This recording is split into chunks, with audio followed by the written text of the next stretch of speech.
Hi everyone, it's Clare Batkin from Your OT Tutor. This presentation is called Functional Capacity Assessments for People with Complex Invisible Illness.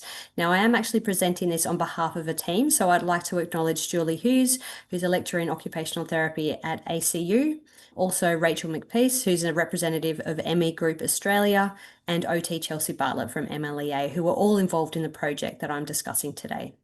So that project is about how we can complete functional capacity assessments for people with complex invisible illness.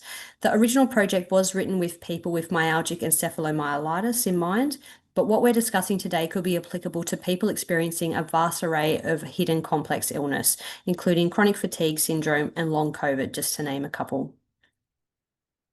So this is an outline of what we'll be covering today. So I'll provide a brief overview of what it's like to live with an invisible illness like ME. Then we'll move on to why the NDIS is so difficult for people with invisible illness to access. I'll then be sharing some lived experience perspectives, which was contributed from Rachel from ME Group Australia, to explain what can go wrong in terms of what are clinicians actually doing wrong that could be harmful for our clients. And then I'll give you an overview of the project that we came up with to try to educate clinicians to avoid these harmful scenarios, then discuss what our recommendations are for conducting effective FCAs for this population.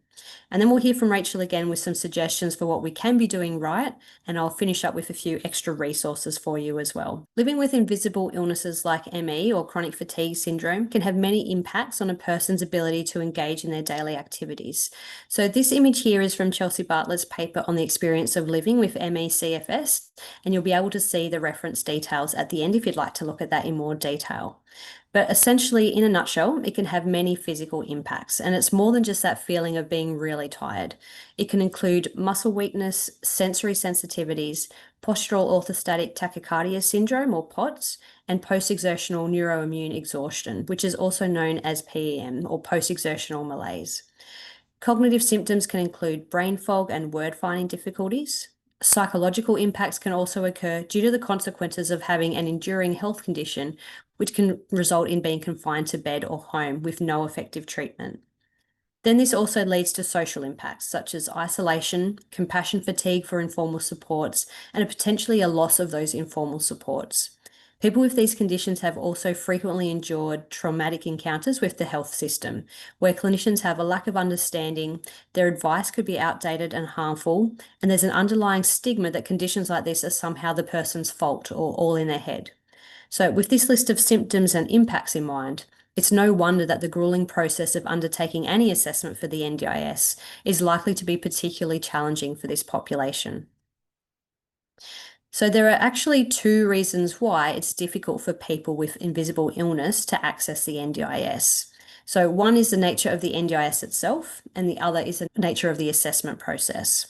So firstly, the NDIS processes. To meet the eligibility criteria to become an NDIS participant, the participant needs to gather bulletproof medical evidence from a specialist that explains that the condition is permanent and that all reasonable treatments have been trialled.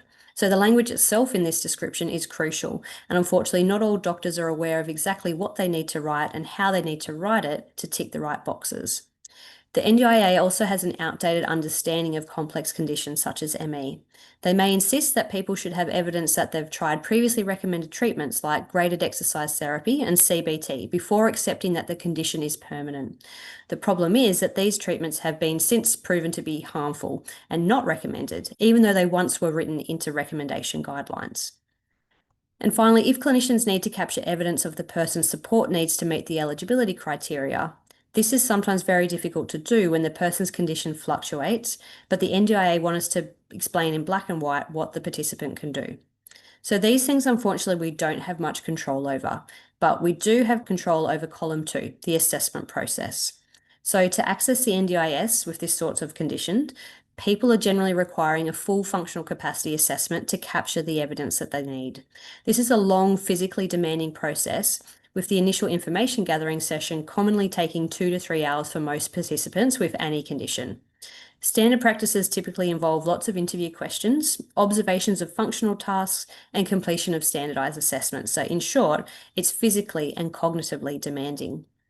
So if we go into autopilot and just start doing this standard process with people with ME and complex invisible illness, the approach itself can have significant impacts for our clients.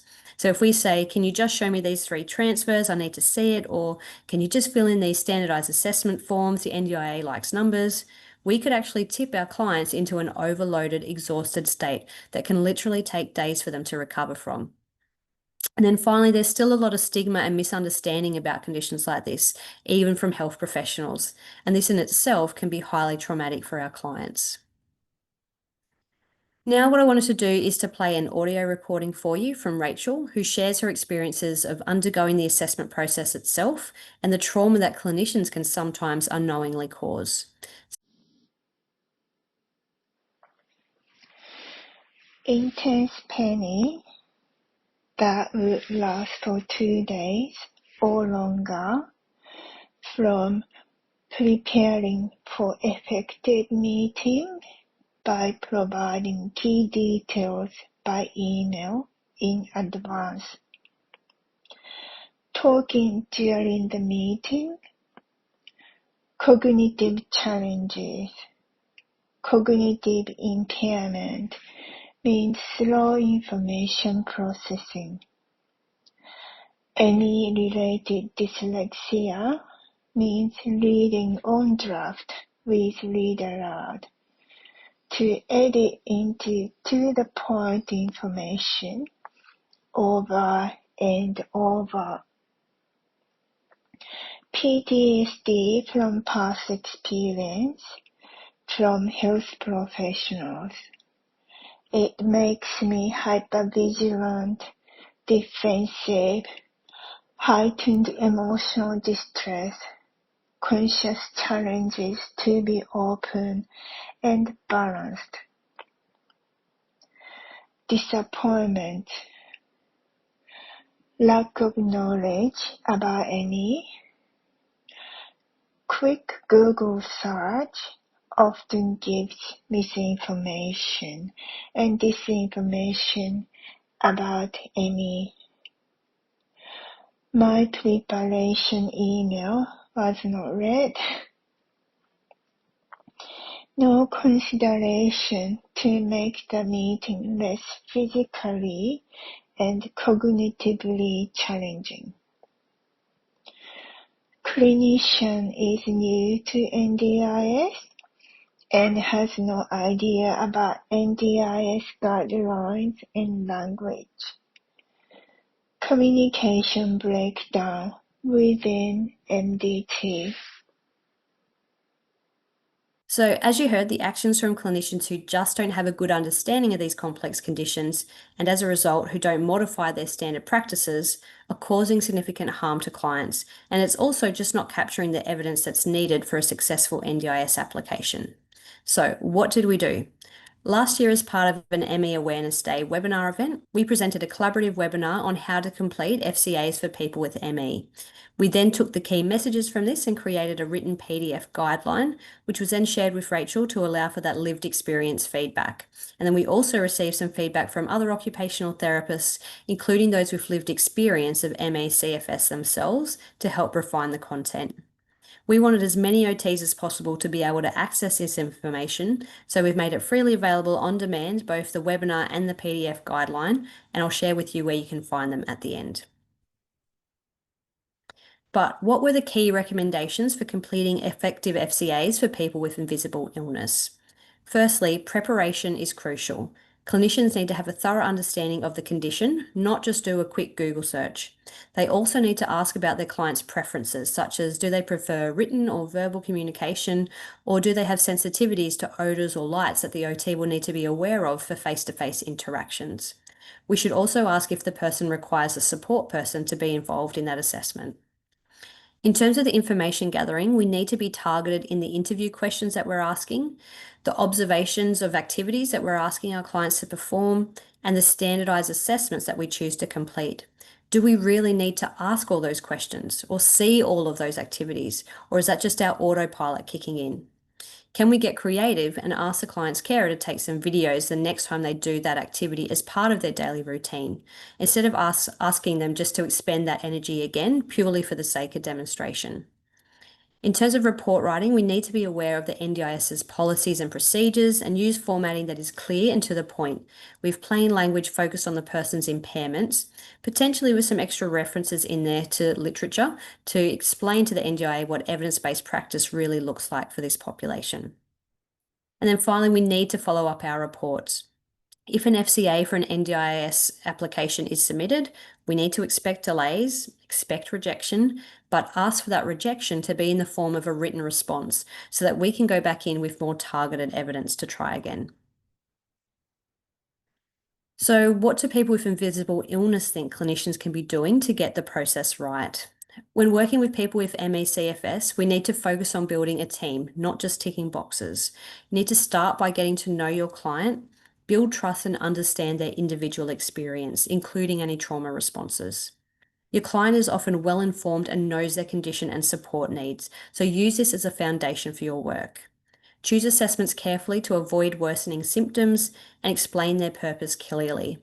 Ultimately, center your client's voice and collaborate with them every step of the way. Now, just to finish, we'll play an audio recording from Rachel just to share some final tips from a lived experience perspective. Communication, communication, communication. Effective communication with your client. Know their communication impairment. Know their cognitive impairment. Know the effect of reverse sleep cycle.